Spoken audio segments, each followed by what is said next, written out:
Class 11 education, চতুর্থ অধ্যায়, ঠিক আছে, দ্বিতীয় একক, চতুর্থ অধ্যায়ের দ্বিতীয় একক পড়াবো আজকে।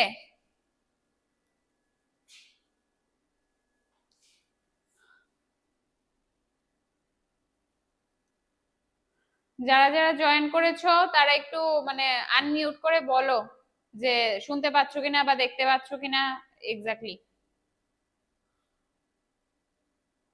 আমি আজকে খুব তাড়াতাড়ি কমপ্লিট করব, কিন্তু লিখতে হবে না, আমি বোঝাবো, বোঝানোর পর কোন কোন জায়গাগুলো লিখবে আমি মানে প্রপার বলে দেব তোমাদেরকে।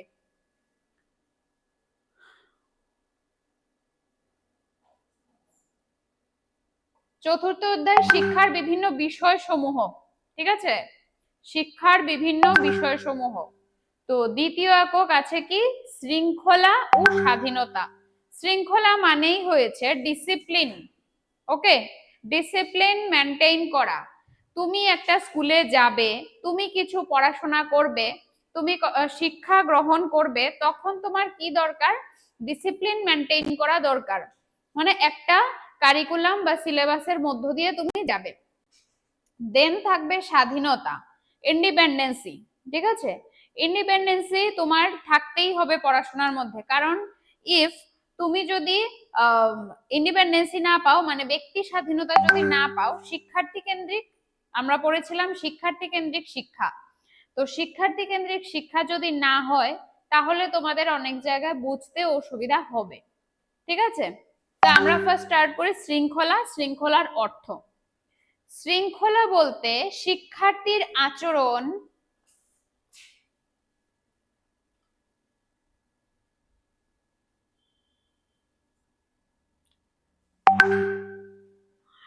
এতটুক লিখবে শুধু যারা লিখবে। শৃঙ্খলা বলতে শিক্ষার্থীর আচরণ, চিন্তা ও কর্মকাণ্ডে নিয়ম শৃঙ্খলা বজায় রাখা বোঝায়। শিক্ষার্থী কি ধরনের বিহেভিয়ার করছে, একজন লার্নার বা স্টুডেন্ট কি ধরনের বিহেভিয়ার করবে, কি ধরনের থিঙ্কিং তার করবে।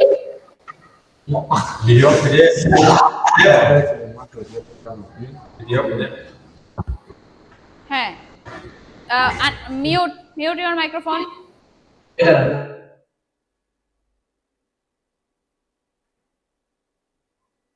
ওকে, তো কি ধরনের আচরণ চিন্তাধারা করবে আর কি কি ধরনের কাজকর্ম করবে সেগুলোর মধ্যে নিয়ম শৃঙ্খলা বজায় রাখাকে বোঝানো হয়। এটি হলো এমন একটি মানসিক ও আচরণগত অবস্থা যা শিক্ষা পরিবেশকে সুষ্ঠু কার্যকর করে তোলে।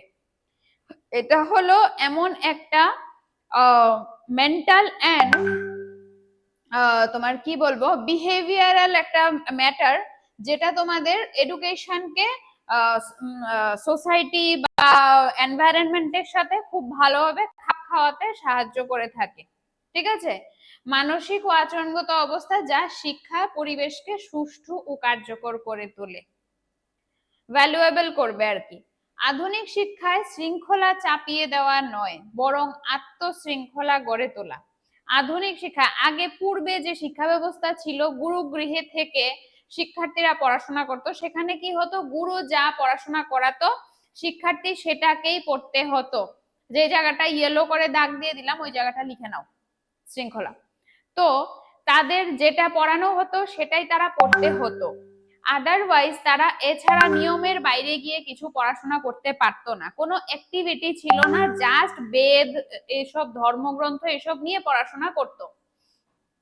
তো কি হয়, যখন মানে এই যে নিজের যে আত্মশৃঙ্খলা, তো আধুনিক শিক্ষা, আধুনিক শিক্ষা মানে এখন যে চলতি শিক্ষা ব্যবস্থায় কি হয়েছে, তোমাদেরকে বিভিন্ন কাজকর্মের মাধ্যমে, দলগত কাজের মাধ্যমে শিক্ষা প্রদান করা হয়।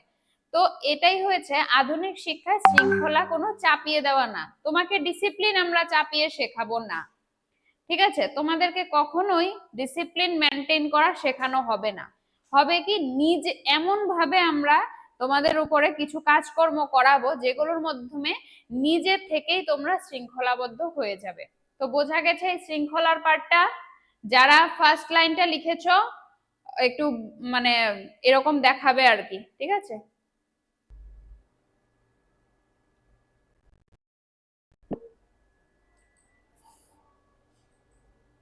নেক্সট ওয়ান, শৃঙ্খলার প্রকারভেদ। শৃঙ্খলা কি কি ধরনের হতে পারে? ঠিক আছে, শৃঙ্খলা কি কি ধরনের হতে পারে? দেখো, বাধ্যতামূলক শৃঙ্খলা,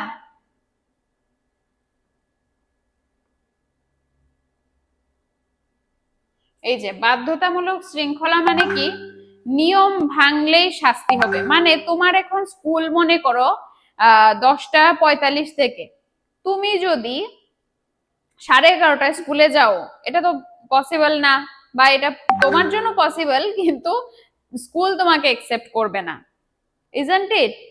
তো কি হবে, তাইলে নিয়ম ভাঙলেই শাস্তি হবে। তো কর্তৃত্ব প্রধান মানে স্কুলে তুমি টিচার এই জিনিসটা রুলস এন্ড রেগুলেশন তোমাদেরকে মেনটেন করাবে। দেন স্বেচ্ছা শৃঙ্খলা, সেলফ ডিসিপ্লিন, নিজের দায়িত্ব বুঝে নিয়ম মেনে চলা। এবার আসলো কি, ওই যে 10:45 যে স্কুল তোমাকে যেতেই হবে, এটা তুমি নিজে নিজে বুঝে গেলে যে হ্যাঁ আমি যদি ওই টাইমে না ঢুকি জিনিসটা দেখতে বাজে দেখাবে, সবাই ঢুকছে 10:45, আমি ঢুকছি 11:30-তে, এটা কি পসিবল? পসিবল হবে না। তো আমিও সেম ভাবে গেলাম। এটাকে বলে আত্মশৃঙ্খলা বা স্বেচ্ছা শৃঙ্খলা। ঠিক আছে, স্বেচ্ছা শৃঙ্খলা, বা লিখে নিতে পারো, এটা লিখতে পারো, ইজিয়েস্ট হবে।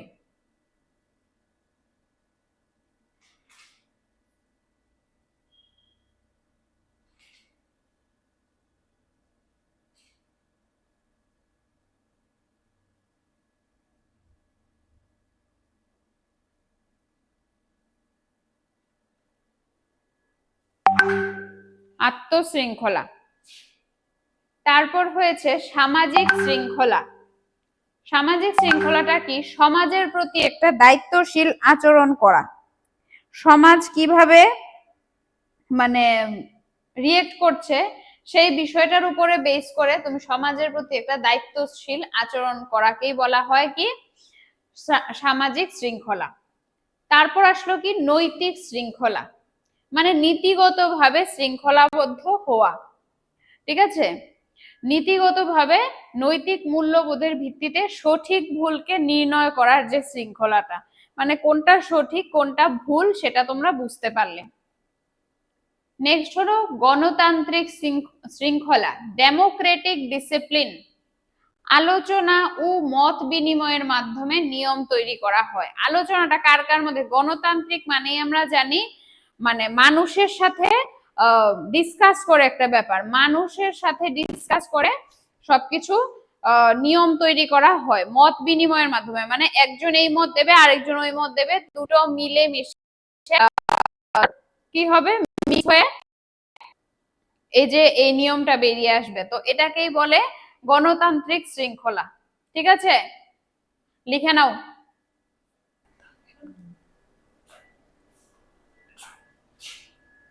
নেক্সট ওয়ান, শিক্ষায় শৃঙ্খলার গুরুত্ব, importance of discipline in education.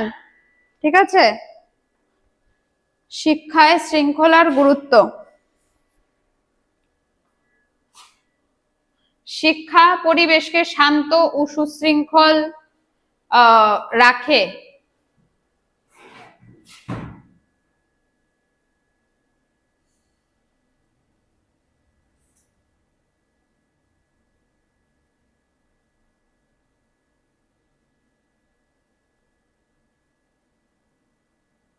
শিক্ষা পরিবেশ শান্ত ও সুশৃঙ্খল রাখে। এডুকেশন সবসময় পরিবেশকে শান্ত আর সুশৃঙ্খল রাখে।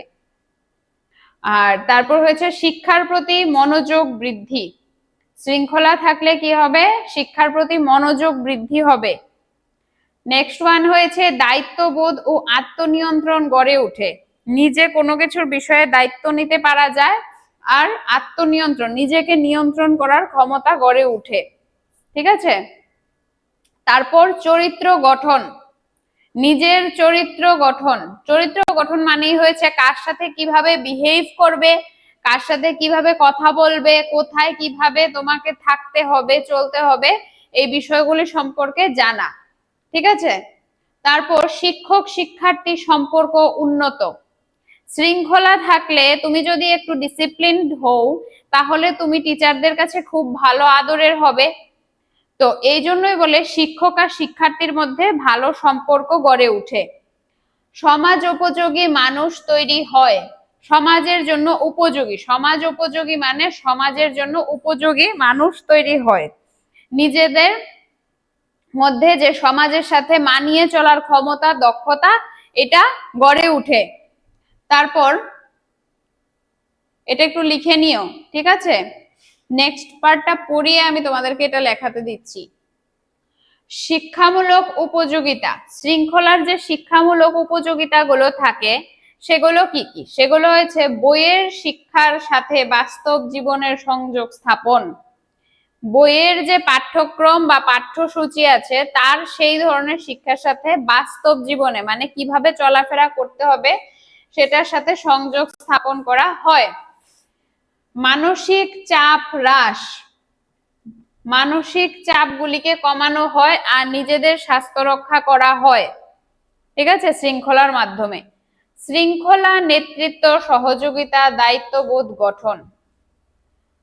শৃঙ্খলা, নেতৃত্ব, সহযোগিতা ও দায়িত্ববোধ গঠন হয়ে থাকে শৃঙ্খলার মাধ্যমে, বা শিক্ষামূলক যে উপযোগিতাগুলো আছে শৃঙ্খলার সেগুলো হলো এগুলো। সামাজিকীকরণ বৃদ্ধি, সামাজিকীকরণ মানেই হয়েছে সমাজের সাথে তাল মিলিয়ে চলা বা সমাজের সাথে নিজেকে মানিয়ে চলার ক্ষমতা। যোগাযোগ দক্ষতার উন্নয়ন, communication skill build. Communication skill মানে কি? যোগাযোগ দক্ষতা মানে একে অপরের সাথে যোগাযোগ রক্ষা করা বা কথাবার্তার মাধ্যমে বোঝাপড়ার যে দক্ষতাটা এটার উন্নয়ন। আত্মবিশ্বাস বৃদ্ধি, নিজেদের প্রতি নিজেদের বিশ্বাস বৃদ্ধি পায়।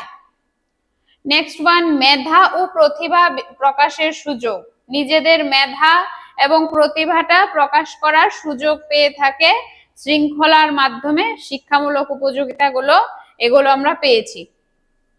তো এই 7টা পয়েন্ট লিখে নেবে আর এর আগের পয়েন্টগুলো একটু লিখে নাও। এটা এটা লিখে নেক্সট বলবে, তারপর 4 নাম্বারটা দেব।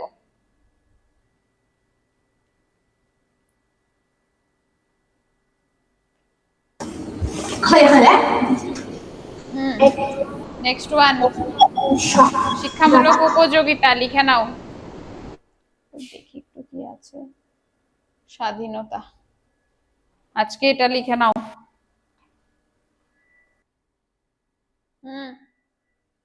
নেক্সট দেখো, স্বাধীনতা, ইন্ডিপেন্ডেন্সি।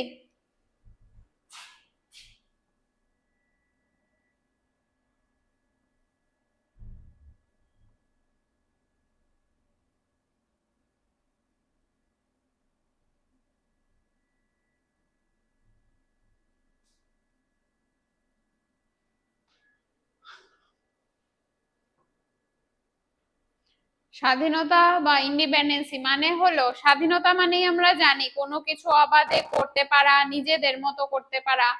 অবাধ বলতে মানে এমনটাও না যে নিয়মের বাইরে চলে যাবে।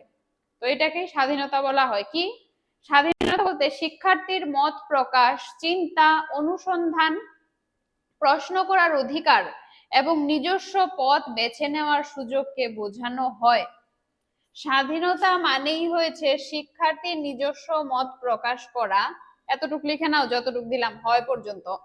মত প্রকাশ করা, চিন্তা করা, কোনো কিছু অনুসন্ধান করা, খোঁজা, বা প্রশ্ন করার অধিকার, নিজের মতো করে টিচারদেরকে প্রশ্ন করার অধিকার যেটা আছে, এবং নিজস্ব পথ বেছে নেওয়ার ক্ষমতাকে বা সুযোগকে বোঝানো হয়। এটা কোনো সীমাহীন স্বাধীনতা নয়। আমি যে বললাম নিয়মের বাইরে যেতে পারবে না, কোনো সীমাহীন স্বাধীনতা না, বরং সৃজনশীলতা ও আত্ম উন্নয়নের জন্য প্রয়োজনীয় স্বাধীনতা। মানে নিজের মতো করে ক্রিয়েটিভিটি বাড়ানো, নিজের দক্ষতাকে উন্নয়ন করা বা নিজেকে উন্নয়ন করার জন্য যে স্বাধীনতাটা দরকার সেটার কথা বলা হয়েছে। তো এই লাইনটা লিখে নাও, লিখে নিলে তারপরে স্বাধীনতার প্রকারভেদ পড়াচ্ছি। ডান। তারপর দেখো স্বাধীনতার প্রকারভেদ, স্বাধীনতা কি কি ধরনের হয়ে থাকে। বুদ্ধিবৃত্তিক স্বাধীনতা, এরপর হলো আবেগিক স্বাধীনতা, নৈতিক স্বাধীন, সামাজিক স্বাধীনতা, নৈতিক স্বাধীনতা, শিক্ষাগত স্বাধীনতা। বুদ্ধিবৃত্তিক স্বাধীনতা কি? নিজের চিন্তাটাকে স্বাধীনভাবে করা যায়, ঠিক আছে, নিজে স্বাধীনভাবে চিন্তাধারা করতে পারবে, বিভিন্ন গবেষণা করতে পারবে বা টিচারকে প্রশ্নও করতে পারবে, এই ধরনের অধিকারকে বলা হয় বুদ্ধিবৃত্তিক স্বাধীনতা। আবেগিক স্বাধীনতা, ইমোশনাল ব্যাপার, ঠিক আছে, ইমোশনাল কি? কি নিজের অনুভূতিগুলোকে সবার সামনে প্রকাশ করতে পারা, এগুলো কোনো কনস্টিটিউশন বা কোনো নিয়ম তোমাকে বলবে না যে এটা তুমি করতে পারবে না, ঠিক আছে।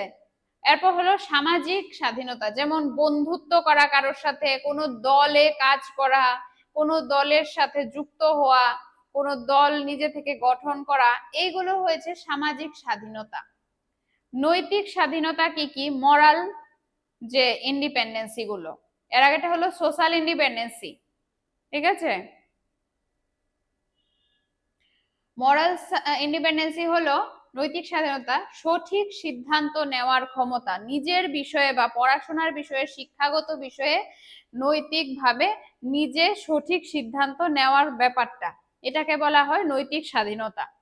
নেক্সট ওয়ান, শিক্ষাগত স্বাধীনতা, এডুকেশনাল ইন্ডিপেন্ডেন্সি, নিজের শেখার গতি পদ্ধতি নির্বাচন, নিজে কিভাবে শিখবে, কিভাবে কি মেথোডোলজি অ্যাপ্লাই করবে বা কি মেথডে পড়াশোনা করবে, এইগুলোকে মানে সিলেক্ট করার যে ব্যাপার, নির্বাচন করা, এই সবগুলো, এই যে 5টা প্রকার আছে স্বাধীনতার প্রকারভেদ ইন্ডিপেন্ডেন্সির, তো এগুলো একটু লিখে নাও। নেক্সট চেঞ্জ করে দেবো কি স্লাইড? করে দেব, ওকে।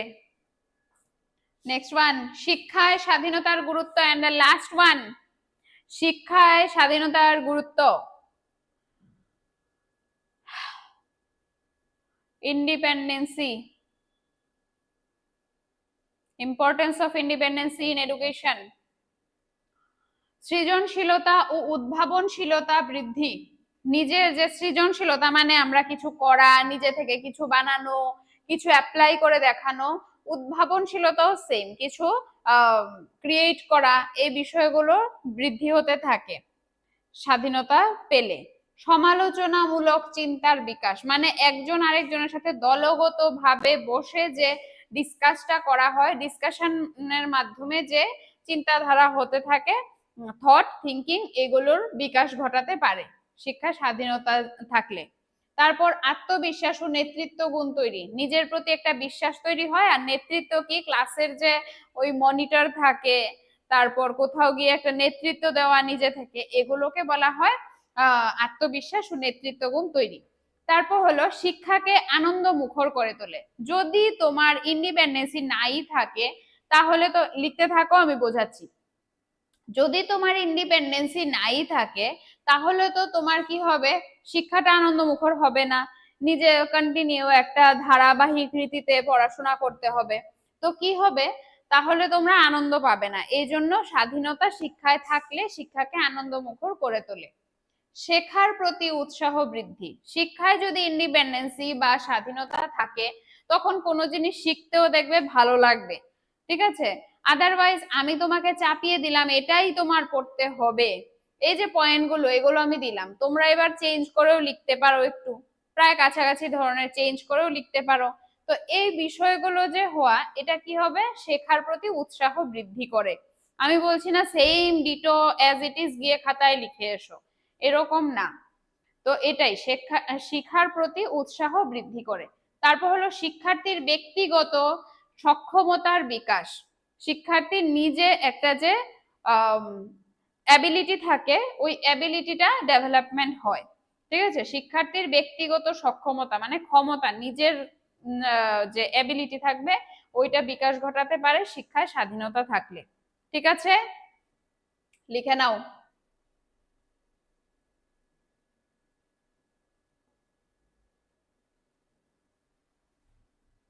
মানে এটা বোঝালাম আর কি, দি এন্ড এখানে। নেক্সট দিন 3rd ইউনিট পড়াবো। চতুর্থ অধ্যায়